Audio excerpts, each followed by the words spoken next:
जिन्नात, कुरान और हदीस। दोस्तों, आज हम जिन्नात के विषय में कुरान और हदीस की रोशनी में विस्तृत जानकारी प्राप्त करेंगे। जिन्नात क्या होते हैं, उनकी असलियत क्या है, उनकी पैदाइश कब और कैसे हुई, उनकी दुनिया कैसी होती है और क्या शैतान जिन्नात होते हैं। क्या जिन्नात बूढ़े होकर फिर से जवान हो सकते हैं? क्या जिन्नात मरते हैं और वे क्या खाते पीते हैं? इन तमाम सवालों के जवाब आपको इस लेख में मिलेंगे। आइए इसे समझना शुरू करते हैं। जिन्नात इंसान और फरिश्तों के अलावा एक अलग मखलूक प्राणी है। इनकी सबसे प्रमुख विशेषता यह है कि वे हमारी आंखों से दिखाई नहीं देते। कुरान में अल्लाह ताला फरमाते हैं, जिन और उसकी औलाद तुम्हें ऐसी जगह से देखते हैं जहां से तुम उन्हें देख नहीं सकते। सूरह अल आराफ 27। अल्लाह ताला ने जिन्हों को आग से पैदा किया है जबकि इंसानों को मिट्टी से बनाया गया है। अल्लाह ताला फरमाते हैं, और इससे पहले जिन्हों को हमने आग की लपट से पैदा किया। सूरह अल हिज्र 27। हजरत अब्दुल्लाह इब्ने अब्बास रजी अल्लाह ताला फरमाते हैं कि जिन्नात बहुत ही शुद्ध आग से पैदा किए गए। इमाम नववी ने भी इस बात की पुष्टि की है कि जिन्नात कालीश आग के शोले से बने हैं। कुरान से यह पता चलता है कि जिन्हों की पैदाइश इंसानों से पहले हुई है। उलमा का कहना है कि जिन्हों को इंसानों से 2000 साल पहले बनाया गया था।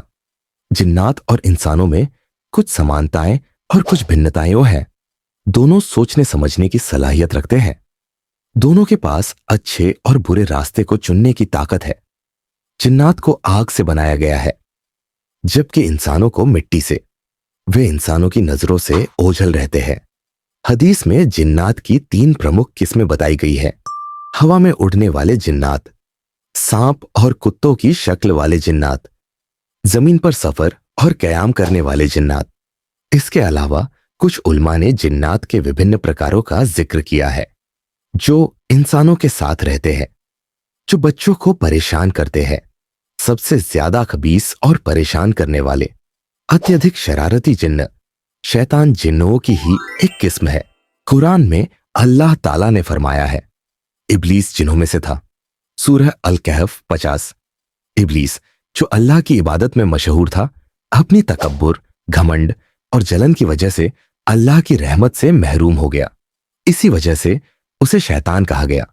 हजरत अब्दुल्लाह इब्ने अब्बास रजी फरमाते हैं कि जिन्नात बूढ़े होकर फिर से जवान हो सकते हैं। जब वे मरते हैं तो जमीन में दफन होते हैं। हदीस से यह पता चलता है कि जिन्नात खाते पीते हैं। हजरत अब्दुल्लाह इब्ने मसूद रजी अल्लाह ताला से मरवी है कि अल्लाह के रसूल सल्लल्लाहु अलैहि वसल्लम ने फरमाया, तुम्हारे लिए हर वह हड्डी जिस पर अल्लाह का नाम लिया गया हो वह जिन्नात के लिए गोश्त बन जाती है। जिन्नात बाएं हाथ से खाते हैं। नबी सल्लल्लाहु अलैहि वसल्लम ने दाएं हाथ से खाने का हुक्म दिया और शैतान की मुखालफत करने को कहा। जिन्नात का जीवन इंसानों की तुलना में लंबा होता है। हदीस के मुताबिक वे इंसानों की तरह सफर करते हैं, घर बसाते हैं और अपनी दुनिया में रहते हैं। जिस तरह इंसानों में विभिन्न धर्म होते हैं, उसी तरह जिन्नात में भी होते हैं।